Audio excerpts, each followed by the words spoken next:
My nephew spat in my cup and said I wasn't family at Thanksgiving, so I cut every financial lifeline he relied on, and his life fell into chaos. I, Ryan, 32, male, have seen a lot of gross stuff as a dentist. People walk in with coffee-stained teeth, plaque that could build a small wall, even the occasional guy who thinks brushing once a week counts as taking care. None of it ever got to me. But nothing, and I mean nothing, compared to what happened at dinner that night. I hadn't even planned to go. I'd just finished my shift. My hands still smelled faintly of latex gloves and antiseptic, but Mom had insisted. Thanksgiving dinner, Ryan. Don't be the distant one again. So I went. Thought it'd be an hour tops, eat, talk about the weather, leave. The table looked the same as always. Overcooked turkey, Mom's half-hearted smile. My brother Alex was already halfway through his plate, phone in one hand, fork in the other. My sister Tricia was scrolling through her own feed, pretending to listen while her 8-year-old son Jimmy made his usual mess with the mashed potatoes. I sat down, kept it polite, asked how everyone was. No one asked back. Pretty standard. Halfway through the meal, I reached for my water cup when Jimmy looked right at me, smirked, leaned forward, and spat directly into it. A thick glob landed right in the water. I just stared at it for a second, processing. Everyone froze for half a beat. Then Alex laughed, a small chuckle at first like he was trying not to show it. Tricia joined in, covering her mouth like it was the funniest thing ever. Mom says you're not really part of the family anymore, Jimmy said proudly, wiping his mouth with the back of his hand. I looked around. Mom didn't even flinch. She just kept slicing her food, eyes glued to her plate like this was completely normal behavior. Jimmy, I said, not loud, just enough to get his attention. Who told you to do that? He shrugged. Mom, he grinned, clueless. She said you deserve it for thinking you're better than everyone. I nodded slowly, the kind of nod you give when something clicks. Not surprise, just confirmation. I'd suspected for a while that my siblings talked trash about me when I wasn't around. But hearing it from a kid's mouth made it real. No yelling, no cussing, just a switch in my head flipping off. I leaned forward, elbows on the table. Hey Jimmy, I said calmly. He looked up, still wearing that smirk kids get when they think adults won't do anything. Sometimes adults can be more stupid than you think. Don't always listen to them. Understand? Silence. You could have heard the clock ticking in the next room. His grin dropped instantly. Alex's fork froze halfway to his mouth. Tricia's phone stopped scrolling. Even Mom finally looked up, her lips tight like she was holding something in but didn't dare say it. I pushed my chair back, wiped my hands with a napkin, and stood. Dinner's great, I said flatly. But next time don't invite me just to test how much I'll tolerate. Tricia rolled her eyes. Oh, come on, Ryan. It was a joke. I didn't even look at her. You're the parent, Tricia. If that's what you call parenting, you might want to recheck your definition. Then I turned to Mom. And you? You're okay with this? She didn't respond. Just picked up her knife and kept cutting her food like I wasn't standing there. That was all I needed to see. I grabbed my coat from the back of the chair and headed for the door. By the time I hit the driveway, the air felt cold, sharp, clean. My hands were steady. I wasn't angry, not the kind that makes you shout. It was the deeper kind, the kind that burns quietly because you realize they'd stopped seeing you as family a long time ago. Driving home, I kept replaying the line, Mom says you're not really part of the family anymore. It wasn't even the spit that stuck with me. It was that phrase, deserve it. What exactly did I deserve for covering for them for years? The more I thought about it, the calmer I got. Not detached, just done. At 9:47 p.m., I opened the family group chat. It was quiet. Then at 9:49, Mom sent a message, don't contact us again. No explanation, no reason, just that. Alex reacted with a thumbs-up emoji. Tricia hearted it. I stared at the screen for a few seconds, then typed back, understood. Mortgage autopay ends tomorrow. I locked my phone and set it face down. At 10:01 p.m., it buzzed again. I didn't check it. At 10:04, it buzzed twice more. By 10:30, it was lighting up non-stop. I could picture them panicking in the chat. Tricia trying to guilt me, Mom probably calling me dramatic, Alex adding his usual sarcasm. I didn't care. For years, I'd been the quiet one, the fixer, the guy who showed up. No matter how they treated me, they took it as weakness. But that night proved something. The line wasn't invisible anymore. It wasn't about my water cup or the spit. It was about how normal disrespect had become in that house, and how I finally decided not to sit at that table again. When I went to bed, I slept better than I had in years. No buzzing phone, no late night can you transfer me something until Friday texts, no emotional traps pretending to be family concern, just quiet. The next morning I woke up early out of habit. It felt strange not checking my phone first thing. Normally I'd have a dozen messages waiting, Mom reminding me about her payment dates, Tricia complaining about something, Alex sending memes pretending we were still close. But there was nothing. For the first time, my notification screen was blank. I made coffee, sat at the kitchen counter, and started reviewing the damage. My online banking dashboard looked like a web of automatic payments. My name was tied to too many things that weren't mine: mortgage drafts, insurance top-ups, a family data plan, and my personal favorite, the Disney Plus account Jimmy used more than anyone. I could practically hear Trisha calling that one a shared family thing. Around 9 a.m., my doorbell rang. I opened it to see my cousin Mark standing there with 2 coffees, and that look he always gets when he knows I've finally had enough. "Morning, dentist of the year," he said, walking right past me into the kitchen. "You look like a man who deleted his family overnight." "Close," I said, taking the second coffee. "They deleted themselves. I just didn't stop them." He grinned. "Good. Took you long enough." Mark sat down, elbows on the counter, and I told him everything. Jimmy, the spit, the line, the silence. He listened without interrupting, which was rare for him. When I finished, he nodded like he'd been expecting it for months. "Man," he said, leaning back, "you've been their punching bag and their ATM for years. Time to retire from both." I smirked. "Retirement plan's looking good so far." He tapped the counter. "Let's see exactly how deep you've been in." We spent the next 3 hours combing through my accounts. I shared my laptop screen with him, while he shook his head every few minutes, like he was watching a slow-motion car crash. Mom's mortgage auto-pay, still active, help with Trish's car payments, Alex's orthodontic bills auto-charged from when I helped him out 2 years ago. Streaming services, internet, even the family's cloud storage. "Yep, still mine." Mark whistled. "Damn, man, you've basically been running customer support for your entire family without pay." "Yeah," I said, staring at the numbers. "And I'm the idiot who set it all up." "You're not an idiot," he said. "You're just logical in all the wrong places. You thought they'd treat it like responsibility. They treated it like an allowance." I laughed, but it came out dry. Funny how the guy who tells people to floss daily somehow can't cut the plaque out of his own life. "That's the quote of the year," he said. "Put it on a mug." We got to work. Mark's an accountant. He's good with logistics. So he started listing things out loud while I made the calls. First, the bank. I canceled the mortgage autopay, confirmed the final payment date, and requested documentation that the account would no longer draft under my name. Next, the utilities. I pulled up an old email thread from Mom, the one where she said, "It's just temporary until I figure out how to manage the bill payments." That was 18 months ago. I opened each account, deleted my card, and closed my login. She'd have to put her own on file this time. By noon, we'd gone through almost everything. Mark leaned back in the chair, scanning my screen. "You're officially disconnected. You just uninstalled your family." "Feels weirdly good," I said. After lunch, Mark grabbed his jacket. "You should keep everything documented," he said. "They'll probably try something when they realize the money stopped." "Already did," I said. I'd been saving PDFs of every confirmation email and payment receipt into a single folder titled Unpaid Emotional Labor.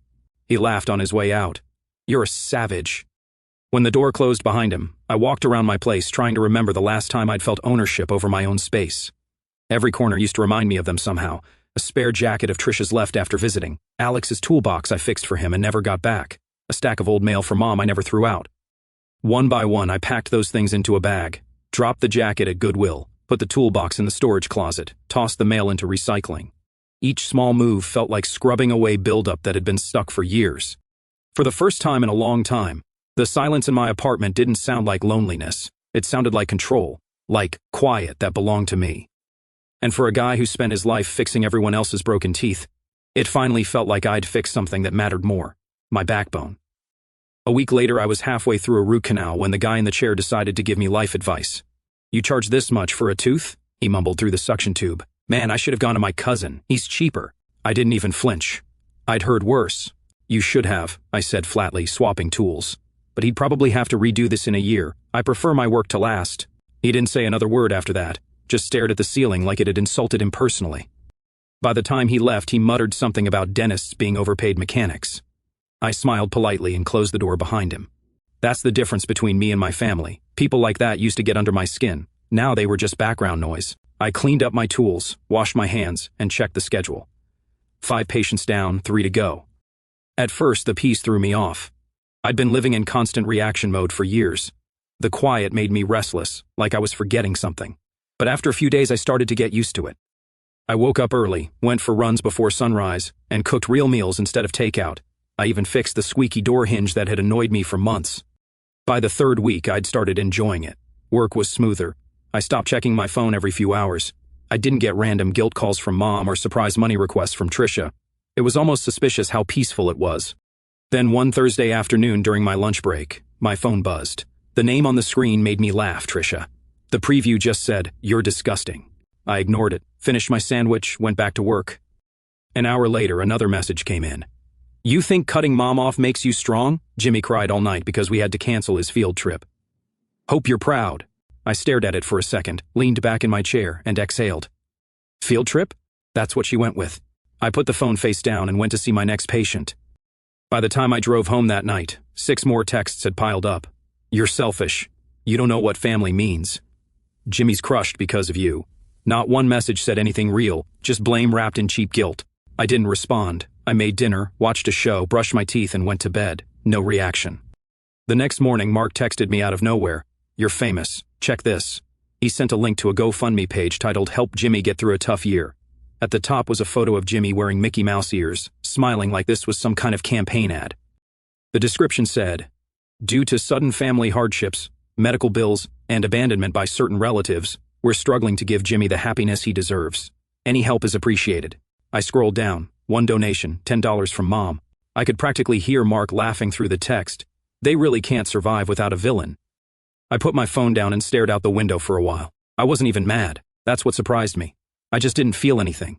For the first time in years, their drama didn't pull me in. It rolled right off me. At work, things picked up. I started taking more patients, mentoring one of the new hires, a young guy named Thomas who reminded me of myself, before I learned how much being the good one costs. I didn't tell him much about my family. But once when he saw the photo of my dad I'd put on the office shelf, he said, "You look like him." It hit me harder than I expected. My dad had been the only one who ever treated me like an equal. Losing him was when the whole family dynamic fell apart, the moment responsibility shifted to me. When I got home from the clinic, I saw that Mark had texted again. "Want to bet they'll try something else? My money's on Facebook this time." He wasn't wrong. The next morning, there it was. A post from Trisha. Some people forget where they came from once. They get a little money, but karma doesn't. The comments were full of fake sympathy from cousins I hadn't talked to in years. "Stay strong. You're better off without toxic people." I didn't bother replying, just muted the thread. Later that day, Mark came over with takeout and tossed a box of fries at me. "You handling this okay?" "Yeah," I said. "It's weird though. For once, I'm not angry. I just don't care." He nodded. "That's how you know you're healing, man. Indifference is peace." That night after he left, I sat on the couch, phone on silent. Outside the street was quiet. No drama, no emergencies. I realized something simple. I didn't miss them. Not their voices, not their guilt, not even the fake apologies. They could post, text, twist whatever story they wanted. It didn't change the fact that for the first time in my life, I wasn't the one cleaning up their mess. And deep down, I had this feeling they weren't done yet, not by a long shot. I was right. 3 weeks later, I was finishing up a late appointment when my phone buzzed twice in a row. Unknown number, no voicemail. Probably another telemarketer, I thought. I ignored it and went back to work. By the time I locked up the clinic and walked to my car, another message came through. This one froze me in place. "It's Trisha. Please don't block me. I know you hate me, but Jimmy's sick. It's bad. We lost our insurance. I don't know what else to." I stared at the screen for a good 30 seconds. No guilt trip this time, no snark, no passive-aggressive tone, just desperation. But I wasn't rushing to believe her. When you grow up around manipulation, you learn how easily panic can be faked. Still, something about it felt different. The lack of emojis, the way she used full sentences. That wasn't her usual script. I got in the car, sat for a while, then drove straight to Mark's place. He lived 10 minutes away and never locked his door when he knew I was coming over. His way of saying, "You're always welcome, but don't expect me to clean up." He was on the couch watching basketball when I walked in. "You look like you just saw a ghost," he said. "Close." I handed him my phone. He read the message, exhaled slowly, and handed it back. "You owe her nothing." "I know," I said, "but I'm not thinking about her." He gave me that look, the one between concern and annoyance. "You really going to do this?" "I'm not doing it for her," I said quietly. "I'm doing it for the kid." We sat there in silence for a while. I knew what I was risking, opening the door again, even slightly. But this wasn't about Trisha or Mom or whatever mess they were still creating. Jimmy was 8. Whatever he'd done at that dinner table months ago was on the adults who raised him.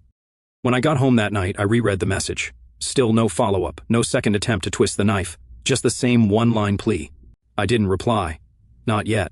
Instead, I pulled up my laptop and started looking into hospitals near where Trisha lived. There were 3 within driving distance. I called the first one.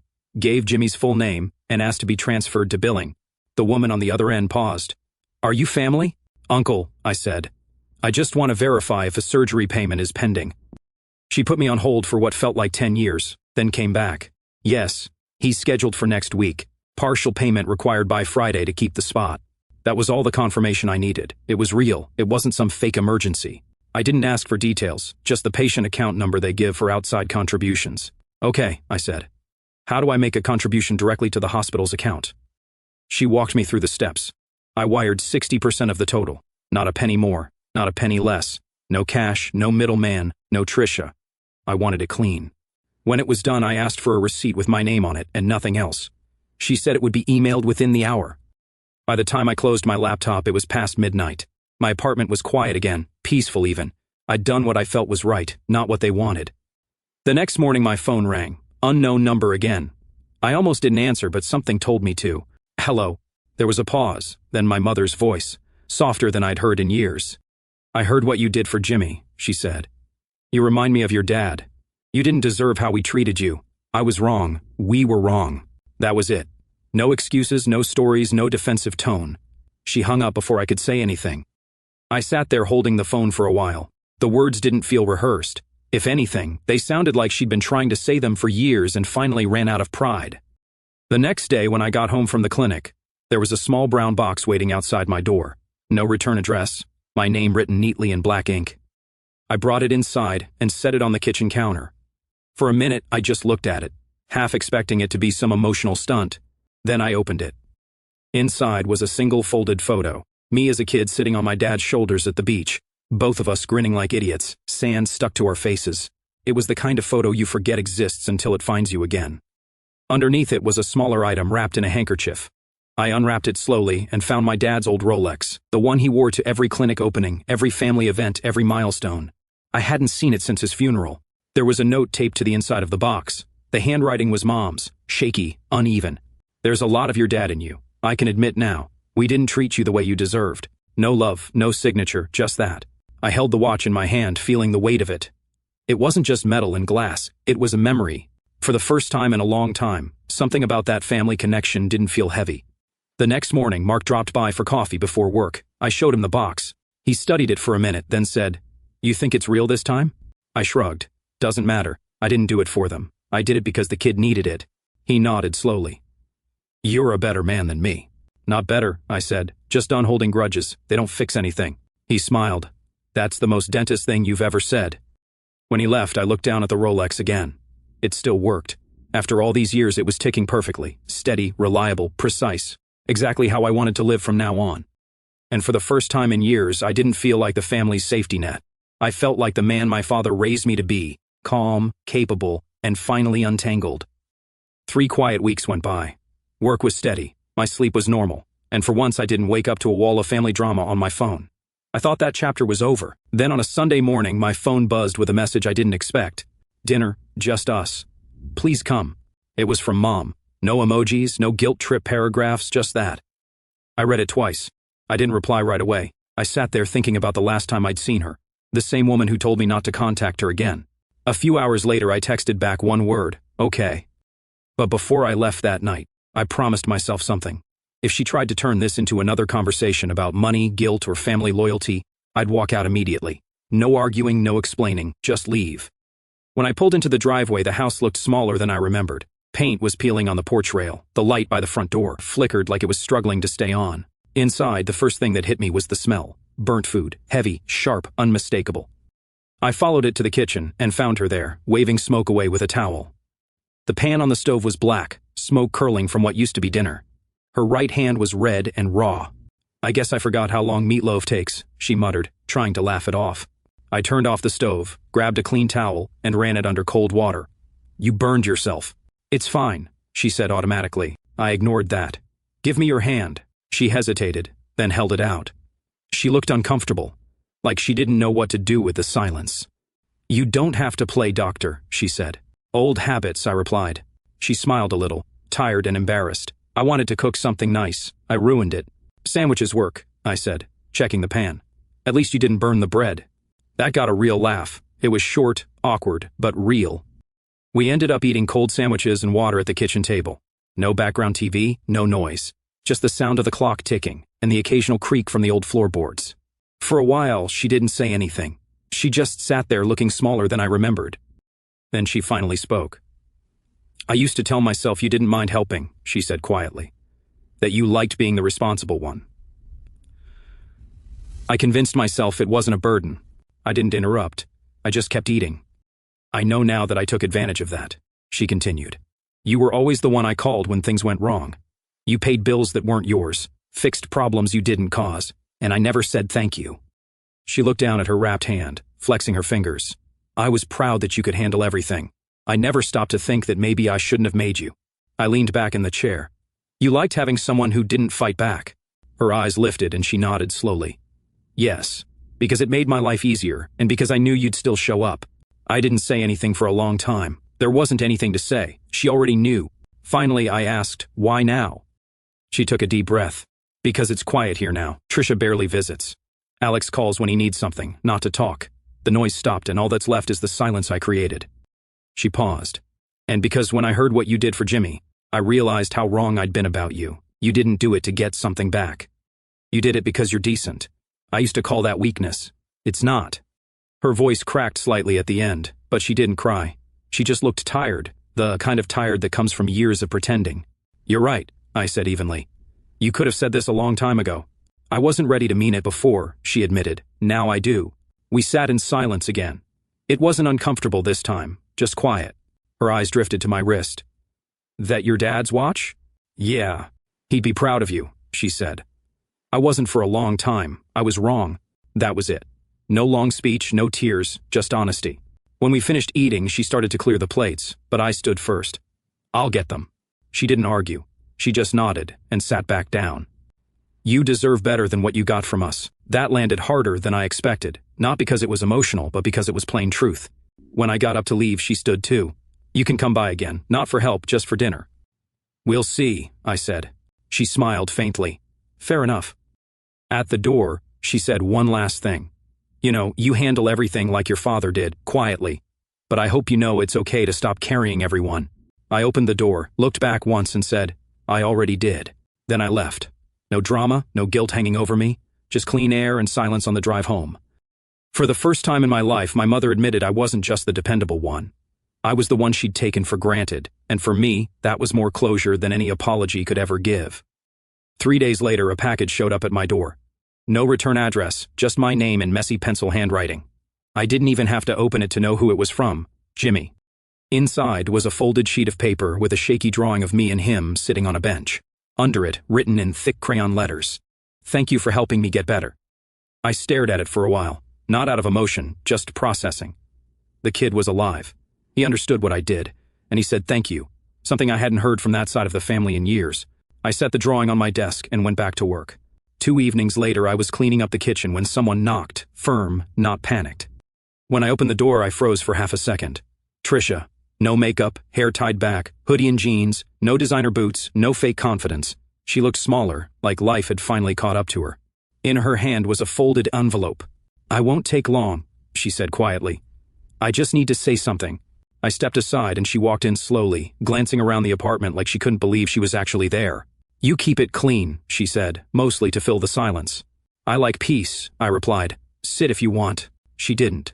She just stood there near the counter, turning the envelope over in her hands. "I sold my car," she said, "and my wedding ring.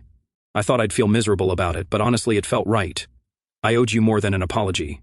She handed me the envelope. I opened it and saw a check, 4 digits. Not everything she owed, but more than I expected. "You really did that?" I asked. "Yes, I did." Her voice was steady.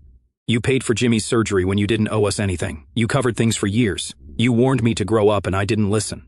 I thought I was the one holding this family together, but it was you." I nodded once. "You're right." That caught her off guard. She blinked. "I thought you'd argue with me." "I don't argue with the truth," I said. She looked down, let out a slow breath. "I used to think you helped us because you wanted to feel needed. Now I know you just did it because you're decent and we took advantage of that." I leaned against the counter, arms crossed. "You did worse than that, Trisha. You made me the enemy for finally saying no." Her eyes flicked up, guilt written all over her face. "I know." No, I don't think you do, I said. My voice stayed calm. Even you told your kid to spit in my cup. You laughed while he did it. You taught him that humiliating me was funny. Then you used that same kid as leverage to make me feel guilty. That's not just being a bad sister, Trisha. That's being cruel. She swallowed hard, her eyes glassy but not crying. I deserve that. You do, I said. And if you're serious about changing, you start by understanding that what you did wasn't just mean. It was calculated. You wanted me small because you couldn't stand the idea that I didn't need you anymore. Silence filled the room. No excuses, no defense, just a quiet nod.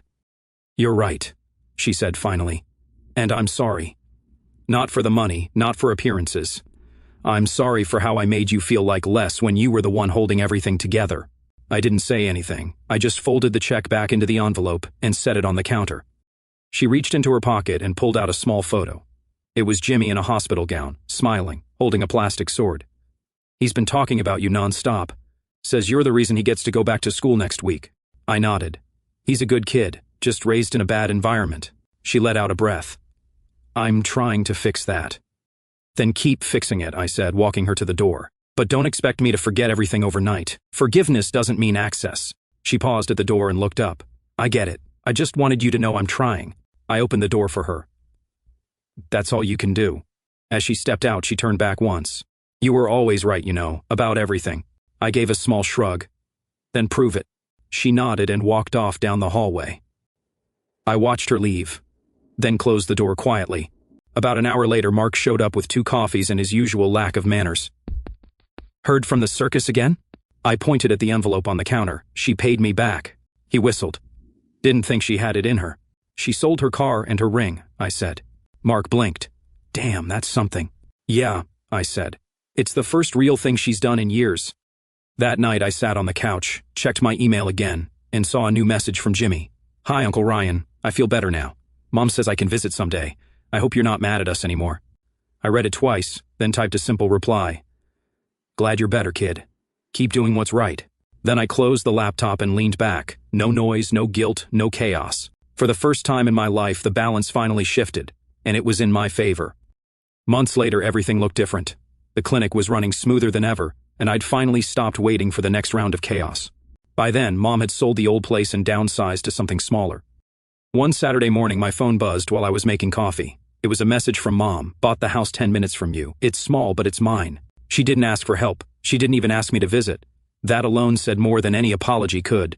A week later, another message came in. This one from Trisha. Got hired. Administrative position. Not much, but steady. That was it. No emojis, no begging for congratulations. Just facts. I didn't reply, but I didn't delete it either. Then one quiet Thursday evening, I got another message. This time from Jimmy. Hi, Uncle Ryan. Mom said I can invite you to something. We're having a family dinner. A real one. No yelling, no weird food. You can say no, but I hope you don't. I read it twice. A real family dinner. That phrase used to be a joke in our house, something people said before the fight started. But this sounded different. There was something about the way he wrote it. Honest, hopeful, like he meant it. I texted back, I'll be there. When Sunday came, I walked up the steps expecting the old tension to creep in. But it didn't. Before I could knock, the door opened. Mom stood there wiping her hands on a dish towel. Hey, stranger, she said. I stepped inside. The smell hit first. Normal food, nothing burning. Trisha was at the table setting plates. When she saw me, she froze for a second and smiled. You actually came? I said I would, I replied. She nodded. Well, thanks. Then Jimmy ran out from the kitchen, grinning like he'd been holding his breath waiting for me to show up. I made you something. He handed me a folded napkin, neatly shaped like a bib. For when you eat, in case it gets messy. I couldn't help it. I laughed. You remember what I do for a living, huh? He nodded proudly. Dentists don't like stains. Good memory, I said, unfolding it and setting it by my plate. Dinner was simple. It wasn't perfect. There were pauses, awkward silences, moments where everyone seemed to think before speaking. But that was what made it real. When I got up to leave, Mom walked me to the door. Thanks for coming, she said softly. Thanks for cooking, I replied. She smiled. You know, you look more like your father every year. Guess I finally took after the right parent, I said, half joking. She nodded, not offended, just understanding. We're trying, Ryan. It's slow, but we're trying. I can tell, I said. Keep it that way. Outside, Jimmy called from the window. Next time I'll make dessert. We'll see, I said, waving back. As I walked to my car, the air felt cool and clean. No heaviness in my chest, no tension between my shoulders, just quiet. I realized maybe peace wasn't about leaving, it was about showing up when people finally meet you halfway, and for the first time in a long time, that felt like home.